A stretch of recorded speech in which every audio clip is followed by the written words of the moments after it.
నా ప్రియమైన భక్తులారా, చీకటి లేని క్రీస్తు మనతో ఉండుగాక. ప్రభువు స్వరం స్తుతించబడునుగాక. నేను అరుణ్ పిఎస్ మడ్కి. మీ అందరికీ హృదయపూర్వక శుభాకాంక్షలు.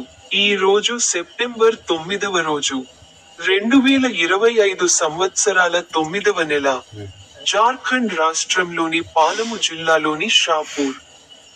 నేను బిర్సా ముండా చౌక్లో చేరుతాను మరియు నేను లాబ్రింత్ యొక్క 1వ భాగంలో వారి రోడ్లపై కొండచరియలు విరిగిపడిన జూనియర్ మామ ఇంట్లో ఉన్నాను మరియు ఈ రోజు ఉదయం నేను జూనియర్ మామ ఇంట్లో ఉన్నాను. బైబిల్ నుండి అతని వచనాలలో ఒకదానిపై మాట్లాడండి. ఎఫెసీయులు పేరిట 4వ అధ్యాయం 29వ వచనం. ఆయన ఇలా అన్నాడు, మీ నోటి నుండి చెడు మాటలు రాకూడదు, కానీ అవసరానికి అనుగుణంగా, నిర్మాణానికి మంచివి మాత్రమే రాకూడదు, తద్వారా అది వినేవారికి కృపను ఇస్తుంది. మీ అందరికీ హృదయపూర్వక శుభాకాంక్షలు. ఇప్పుడు నా యూట్యూబ్ ఛానల్ యొక్క స్టింగ్ బటన్ పై క్లిక్ చేయడం మర్చిపోవద్దు.